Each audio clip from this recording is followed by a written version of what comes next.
All good. All right, everybody. Jason Sloan here with Furtado Law Solutions, and we have our guest Adrian Sanchez with United Windows and Siding. How you doing today, Adrian? Oh, I'm doing fantastic. Thank you, man. How you doing? I'm doing great. So it Good, looks like good. you did okay with the dentist mishap yesterday and happened to get that tooth pulled today. Oh man, so 3 hours in the making. Just had my tooth pulled 3 hours ago, so my whole right side of my face is just numb. So I don't know whether I'm slurring or whatever. So this side also looks like a chipmunk, like I'm storing walnuts. So I may drool from time to time. Just don't judge me. I'll try to speak from this side then. Okay. All right. Okay. So let's get started. So we're gonna ask you a few questions about yourself and your business. So All right. where'd you grow up and how'd you get to Colorado? All right, cool. Yeah, I grew up in New Jersey and moved out to Colorado in 1999 to begin my journey and start a family. You know, Okay. I was 19 years old at the time. Okay. All right. Well, then we're the same age. Then I forgot about that. Oh yeah, 42. I'll be 42 next year. So Oh, okay. So I'm the daddy part. So I'm your elder. Is that how this goes now? I guess so. So should I be asking you the questions? I guess, but it's about your company, so Yeah, that's I don't true. know how well That's that true. would work. All right. So tell us about your background, business and personal. Okay, I've been in the construction industry since 1999 when I moved out to Colorado. That was kind of the first things that I picked up. My background ranges from framing new builds, re-roofs, window siding, and much more. I've received my associate's degree in building technologies from Adams State College and have always wanted to become a developer. Long story short, I've decided to put all to the side and focus on what I love, which is providing window and siding services to all who are in need. I named my company United Windows and Siding is because I kind of felt that God gave me that word united, like we all need to unite, together. So one of our slogan is unite with us. So it's a really strong, powerful word to me is being able to unite. Okay. And you've gone through some different growing pains over the last few years. Oh, I have, man, from, having this company, framing, remodeling, subcontracting, roofing, partnership is tough Mm-hmm. in this industry, just trying, having the right partner beside you, it's though you might set your boundaries and, have your duties in place, it's still challenging to have a business partner. So I think, now it's all me, which is fantastic. And I love what I do. I have great support people behind me. I have a consulting company, the Reddit Corp, which is amazing. Same consulting company, Randy Brothers has with Elite. Mm-hmm. A great mentor, just great all the way around. So I'm super duper excited to have them on my team, to help me grow and become a leader. Awesome. Awesome. Yeah. So, do you do more retail or insurance? And what's the benefit of doing both?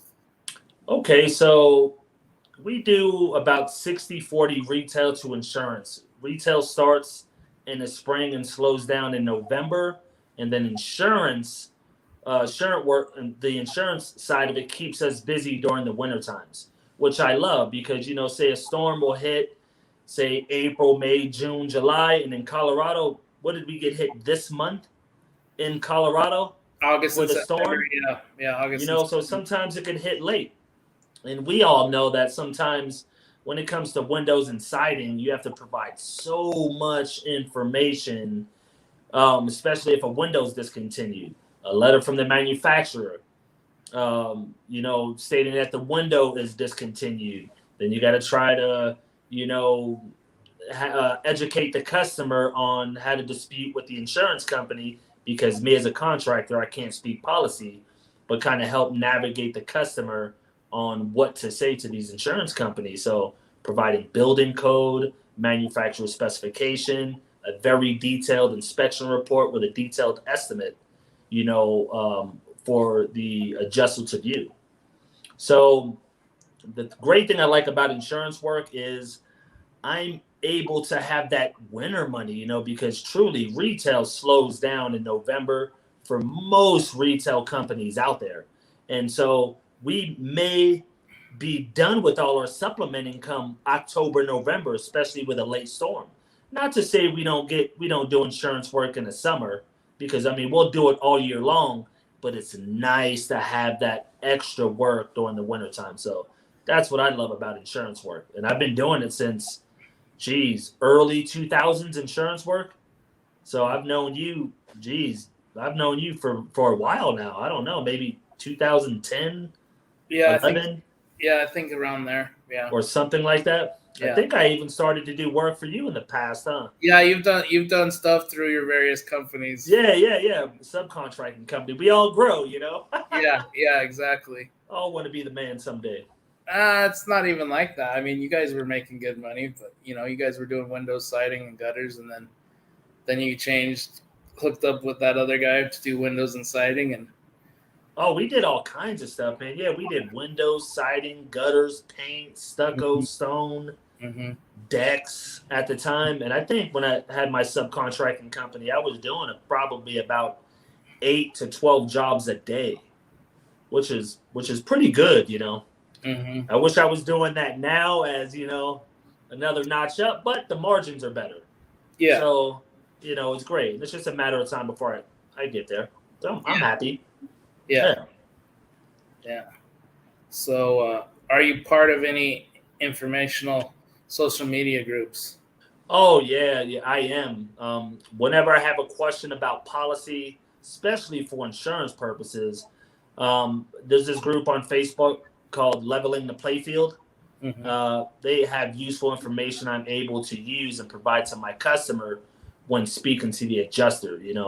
We all know we can be in the insurance game for 30 years and something new would pop up, some change. And if you don't stay on top of the changes that these insurance companies are making, when that question pops up, you got to have an answer for it, right? So this is a great source to, provide, questions to this group so that they could answer it, and it's amazing. So far, 100% of the times I've had every question answered, and it's been helpful.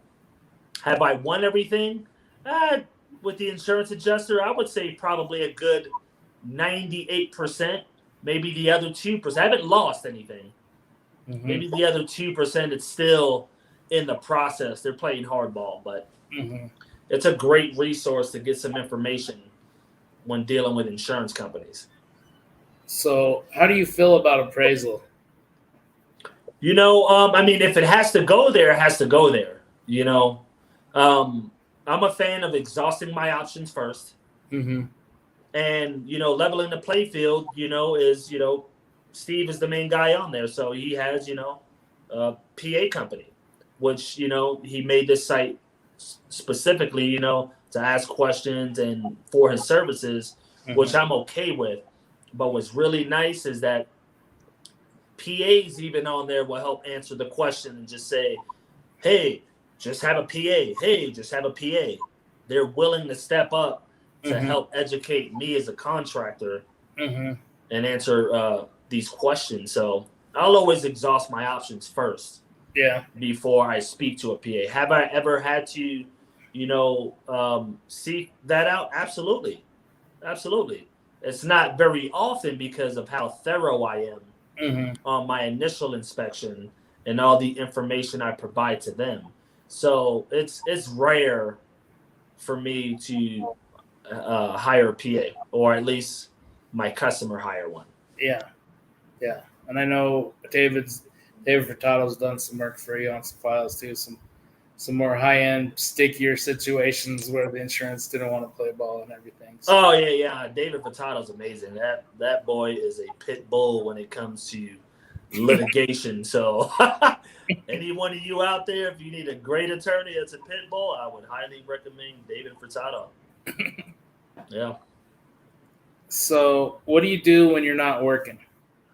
Well, I like to enjoy spending time with my family because, truth be known, I'm the CEO of my company. So there's never really a time that really shuts off for the most part until it comes the weekend. It's even hard to turn off on the weekday. I try, 7 o'clock or so, try to shut everything down. But as a CEO and of my company, I have to, take those steps to secure, our financial freedom, and our growth. So weekends are pretty much free for the most part for me. So, spending time with friends and family is critical. I need to take my mind off of work from time to time.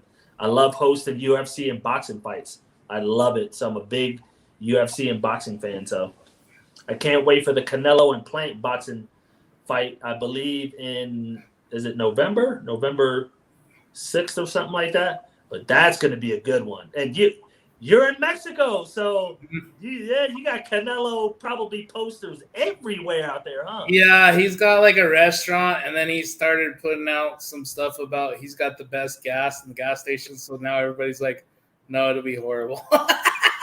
Oh, really? Because like that's the going joke is whenever a gas station in Mexico says that they have the best gas, they usually have the most water in their gas. Oh, is it watered down out there? Sometimes. Dang, dude, that's a bummer, man. Yeah. We went to one gas station. It was like a really good deal, and it was like and I thought it was just because where it was, and there was all these other gas stations. I'm like, it's competition. Like in Denver, you get the competition. You can save sometimes 50 cents a gallon. If you go a few more blocks away, and Right. The gas lasted like I think probably like 60 miles less for the tank. Oh, got you. So Well, you learned your lesson, right? yeah, exactly. I definitely don't enjoy doing something like that.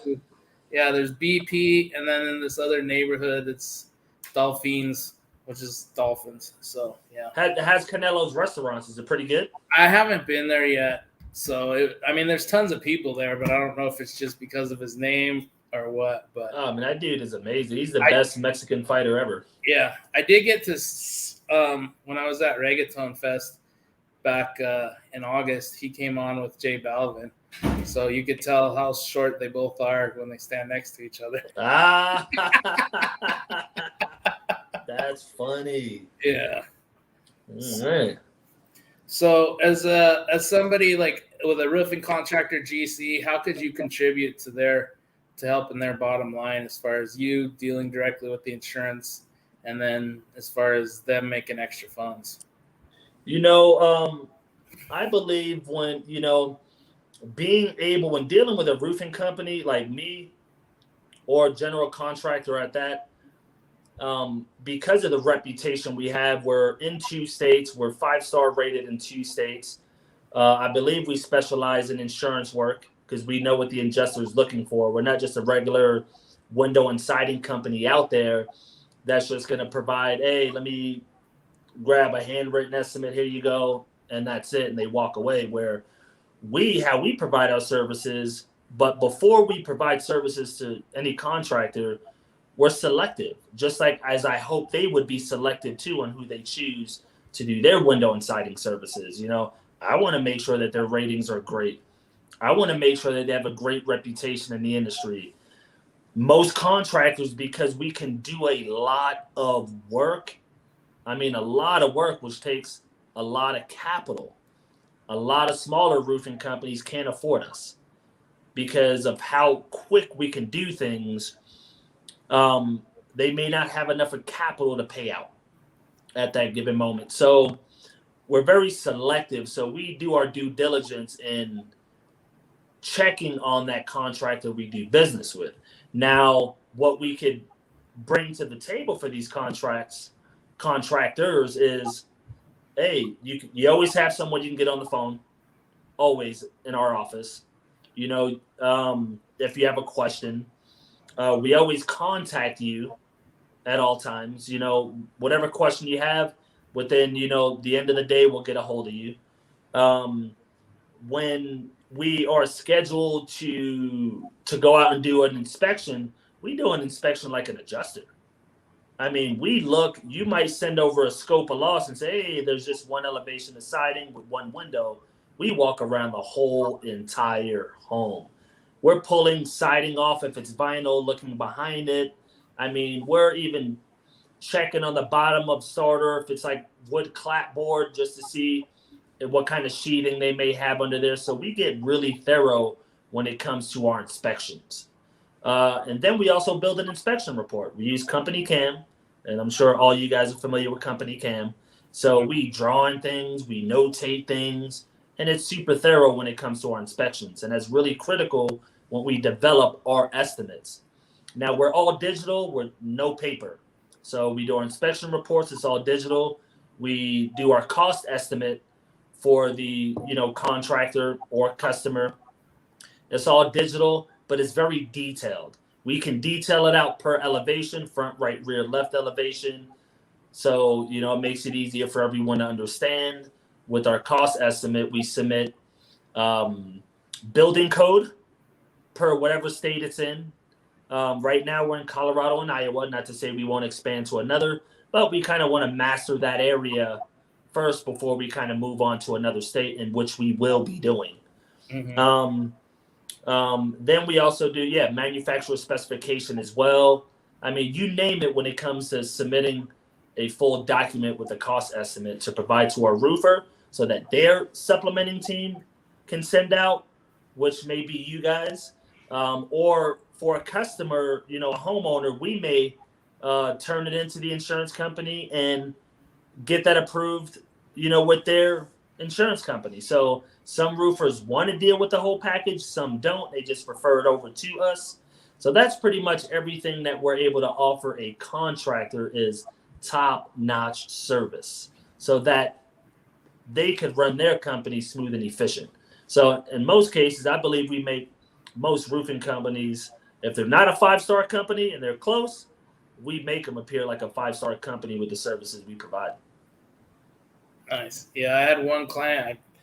The guy made no sense. He wanted to do the siding first and then the roof, and I'm like, no. You got vinyl siding. If it gets marred on some brand new siding, you're going to want to kill me and everybody else that works for us. Like, you do the roof first, and then you do the siding. Ideally, in most cases, yes, because you got your step flashing or whatever you got to put behind the siding. In most cases, yes.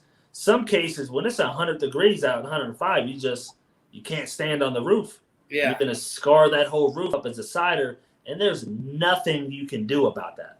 I mean, you can't put a tarp up there. It's a safety issue. Mm-hmm. I mean, what are you going to put OSB board up there in hopes that would protect it? Well, you got to fasten it down, right? Mm-hmm. Or maybe the rough side will hold it in place. Mm-hmm. But you still need to step on the shingle no matter what. So that's kind of ideally in most cases, yes, roof first before siding. But if it's just too hot, you got to figure out like alternate options to try to make that work. Yeah. So you don't scar the roof, Yeah.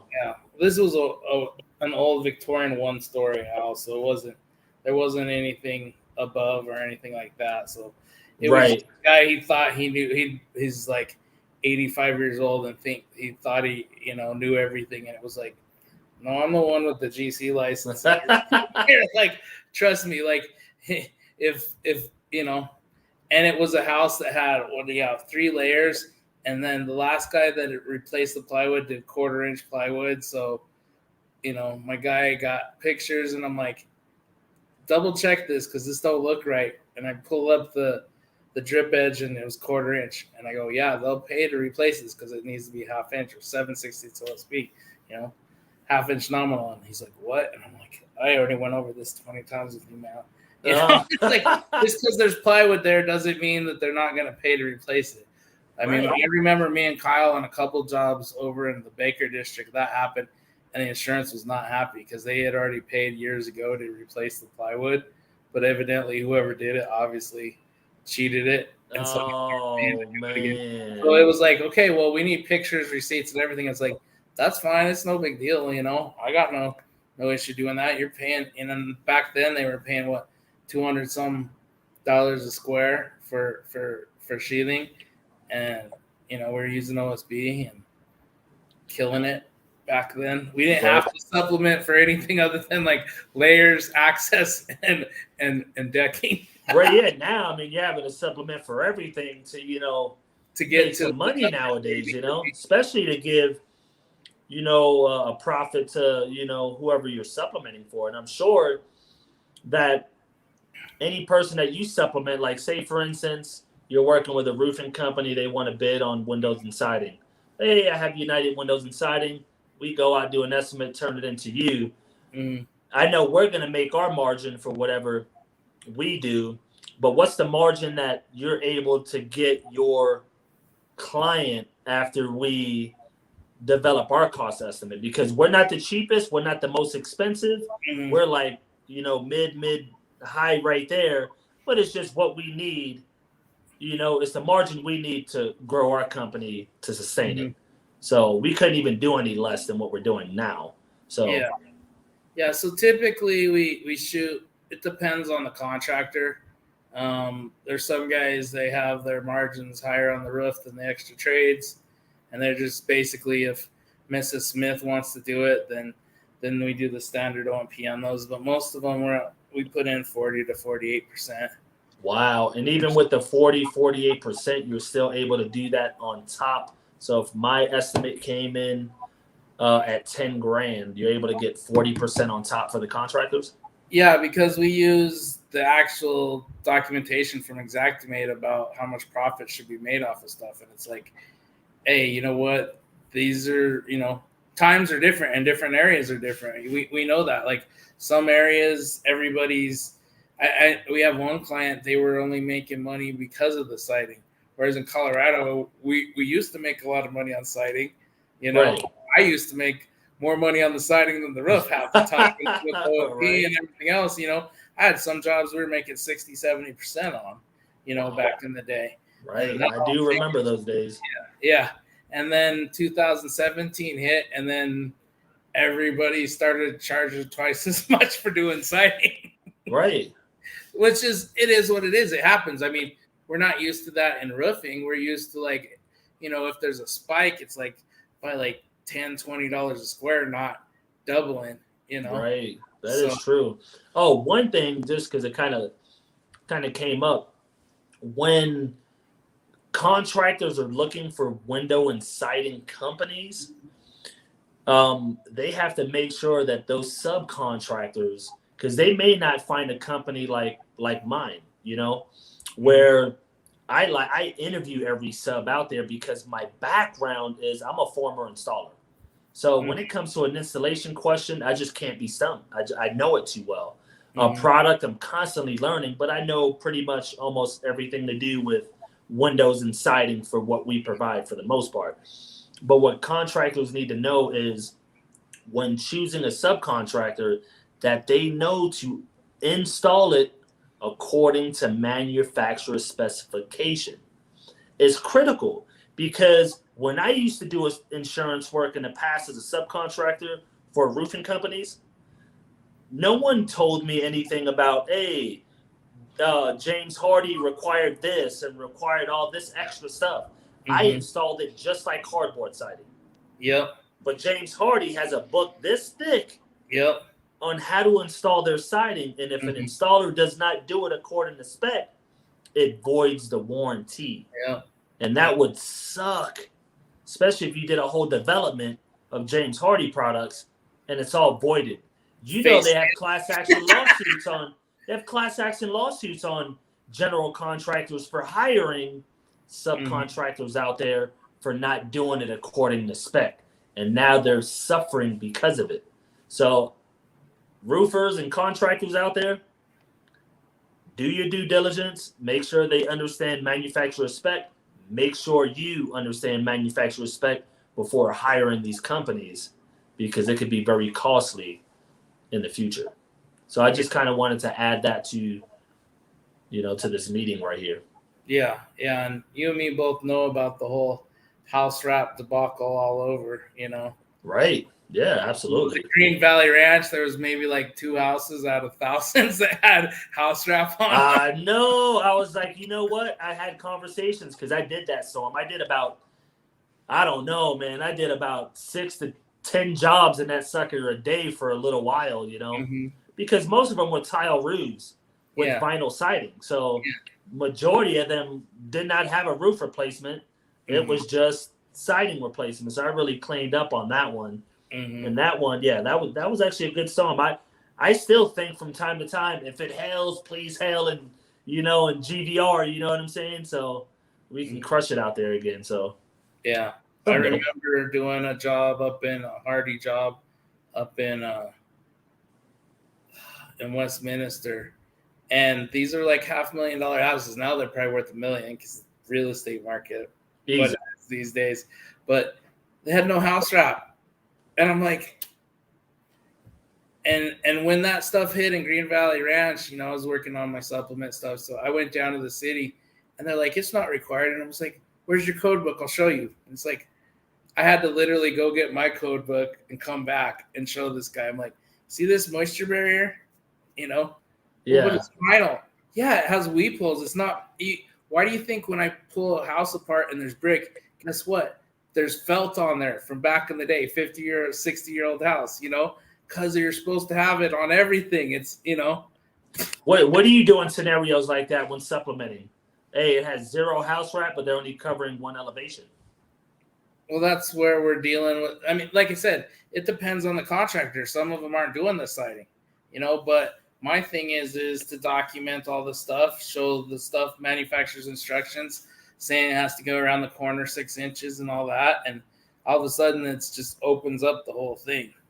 Now, are you getting majority full replacements by providing that information? Like the number one house wrap installation guideline is DuPont. Mm-hmm. So most people, if you don't know, download the DuPont installation Mm-hmm. guidelines for house wrap, Yeah. which is your Tyvek, Mm-hmm. and that will show you all the instructions on how to install this. And so they go, well, what about felt? It's a moisture barrier. Well, you go to the roof. You have to go to the roofing section because there's nothing about felt in the siding section. But it says it has to be overlaid too. So it's like, okay, any of the joints have to be overlaid and everything else. So as long as they got code and everything, but a lot of these guys aren't doing this siding. They're just doing the roof and gutters and they're out. So there's a lot of money they could be picking up on, but there are these huge companies that are just doing everything off of volume.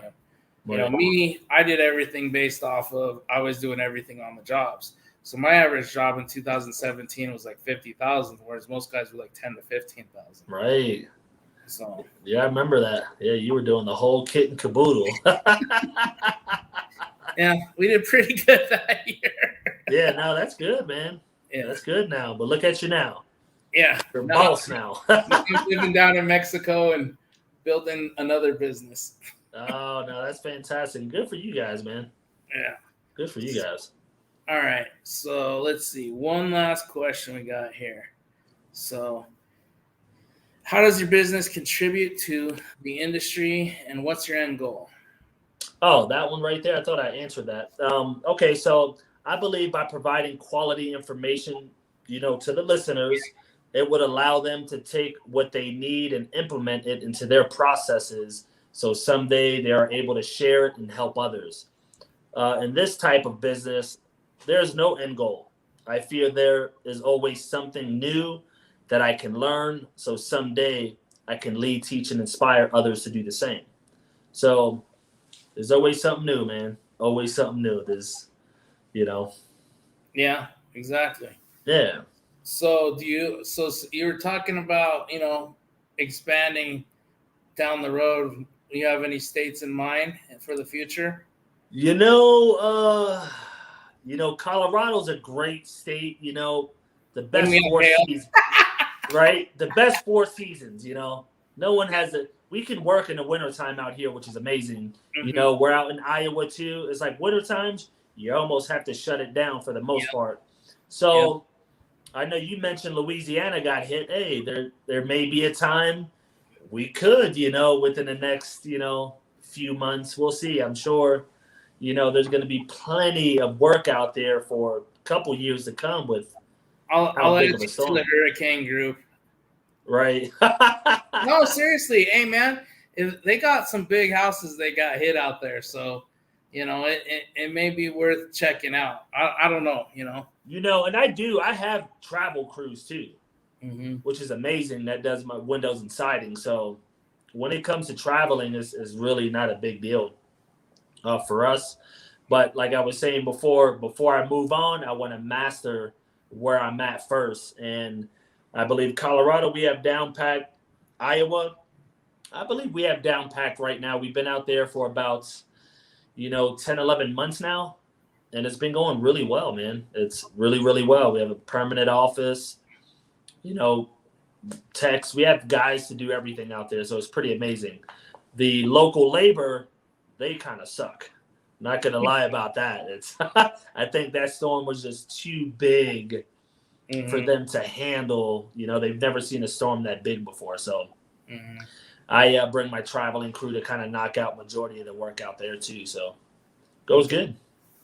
So I'm not too sure the next state. I know you mentioned Louisiana. So we'll see. God willing, we'll see what happens next. Okay. So if anybody wants to get a hold of Adrian and United Windows and Siding, they can go to unitedwindowsandsiding.com or call their phone number 720-535-4767. There you go.